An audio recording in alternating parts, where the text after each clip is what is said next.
चलिए सीधा मुद्दे पर आते हैं। 2023 में लाइन 404 इंटरनल नाम की एक बेहद रहस्यमयी फाइल इंटरनेट पर लीक हुई थी। मैं खुद हजरतगंज साइबर कंट्रोल डिवीजन में काम करता था, समीर खन्ना के साथ, उसका पुराना सहकर्मी।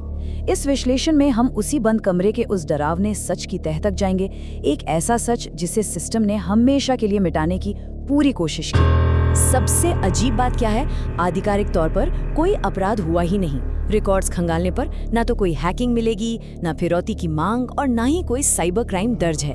अधिकारियों ने बिना किसी फोरेंसिक जांच के बस फाइल बंद कर दी, लेकिन हकीकत इन कागजों से कहीं ज्यादा खौफनाक थी।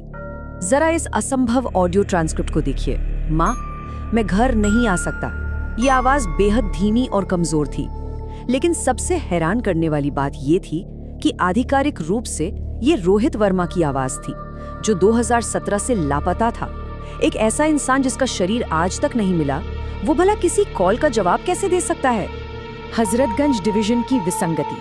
तो आखिर इसकी शुरुआत कैसे हुई? अक्टूबर 2019 की बात है। हजरतगंज डिवीजन में सब कुछ सामान्य चल रहा था। Junior analyst Sameer Khanna routine logs check कर रहा था।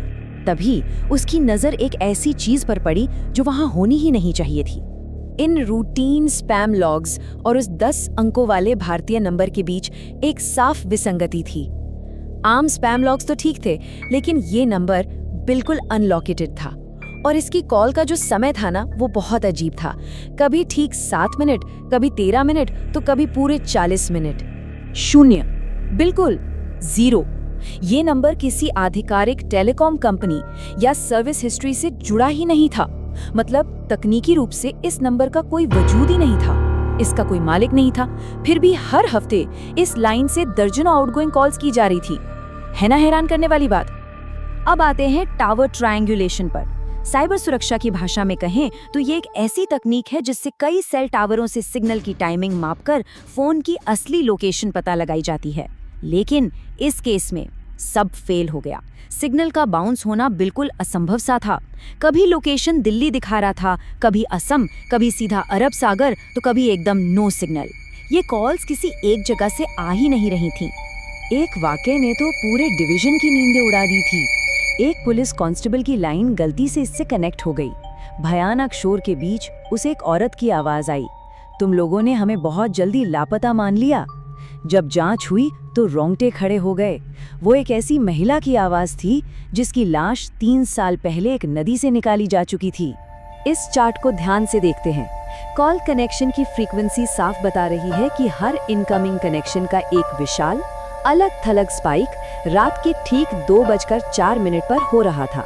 हर रात, बिना किसी चूक के। ये प्रेत नेटवर्क हर रात ठीक इसी वक्त जाग उठता था। 13 दिन की उल्टी गिनती का पैटर्न। जब समीर ने 1998 तक के पुराने गलत तरीके से आर्काइव किए गए रिकॉर्ड्स खोदे, तो एक बेहद डरावना ऐतिहासिक पैटर्न सामने आया। इस टेबल से उस जानलेवा 13 दिन के चक्र को आसानी से समझा जा सकता है। देखिए, भोपाल के एक लड़के का मामला ले लीजिए। पहले दिन कनेक्शन जुड़ा, 11वें दिन तक बात होती रही और फिर 12वें दिन कॉल हमेशा के लिए कट गई। उसके ठीक 3 महीने बाद उसे मृत घोषित कर दिया गया। ये कोई इत्तेफाक नहीं था।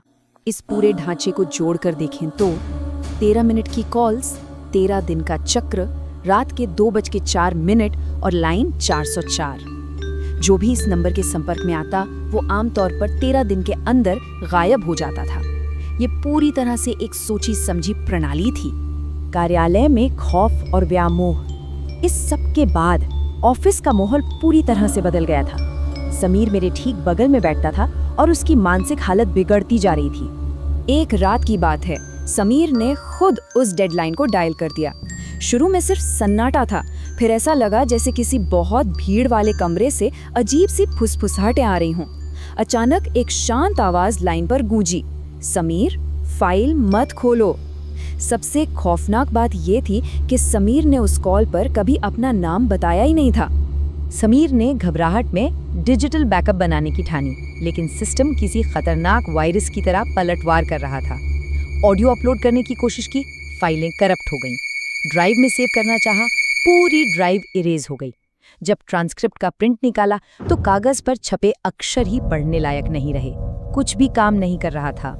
समीर की आखिरी टाइमलाइन देखें। वो कितना हताश हो चुका था। पहले उसने अपने अपार्टमेंट में कैमरे लगाए, फिर लैंडलाइन काटा और पुराने अंडरग्राउंड टेलीकॉम कमरों की तस्वीरें लेने लगा। वो पागलों की तरह किसी फिजिकल रिले स्टेशन को ढूंढ रहा था। और फिर 3 दिसंबर को वो लापता हो गया। उसके गायब होने से ठीक पहले का एक किस्सा बहुत ही बेचैन करने वाला है। उसका फोन अचानक चमकने लगा। स्क्रीन पर लिखा था कनेक्टेड और लाइन के उस पार खुद समीर की ही खौफजदा आवाज थी, जैसे वो भविष्य से बोल रहा हो, उन्हें लाइन ट्रांसफर मत करने दो। परित्यक्त रिले स्टेशन। 3 दिसंबर के बाद से समीर कभी ऑफिस नहीं लौटा। चलिए देखते हैं कि जांच के दौरान उसके बंद अपार्टमेंट में क्या मिला। अपार्टमेंट के अंदर का नजारा किसी क्राइम सीन से कम नहीं था। प्लेट में खाना वैसे ही रखा हुआ था। दीवारों पर हाथ से बने हुए टावर के नक्शे चिपके थे और बीचों बीच उसका लैपटॉप रिकॉर्डिंग मोड में चालू था। साफ था कि समीर उस दिन ऑफिस जाने के लिए कभी घर से निकला ही नहीं था। और दीवार पर हर तरफ बड़े बड़े अक्षरों में बस एक ही चीज लिखी थी, वे अभी भी जुड़े हुए हैं। उसका ये पागलपन इस हद तक पहुंच गया था कि वो मान चुका था कि वे सारी भटकी हुई आत्माएं उसी नेटवर्क में कहीं फंसी हुई हैं। पुलिस को उस लैपटॉप में जो आखिरी वीडियो मिला, उसका टाइम स्टैम्प था ठीक 2:04 AM। वीडियो में बस एक कमजोर सी फ्लैशलाइट जल रही थी, जिसकी रोशनी में एक विशाल अंडरग्राउंड कमरा दिख रहा था। उस कमरे में हजारों पुराने लैंडलाइन फोन रखे थे और अंधेरे में वो सब एक साथ जोर जोर से बज रहे थे। उसी वीडियो के एकदम अंत में समीर कांपते हुए हाथों से एक बजते हुए फोन का रिसीवर उठाता है और दूसरी तरफ से एक बहुत ही शांत लेकिन विकृत आवाज आती है, तुम आखिरकार हम तक पहुंच ही गए। बस वही रिकॉर्डिंग हमेशा के लिए करप्ट हो जाती है। लाइन 404 की विरासत। इसके बाद आधिकारिक रूप से इस केस को महज एक अफवाह बताकर हमेशा के लिए बंद कर दिया गया।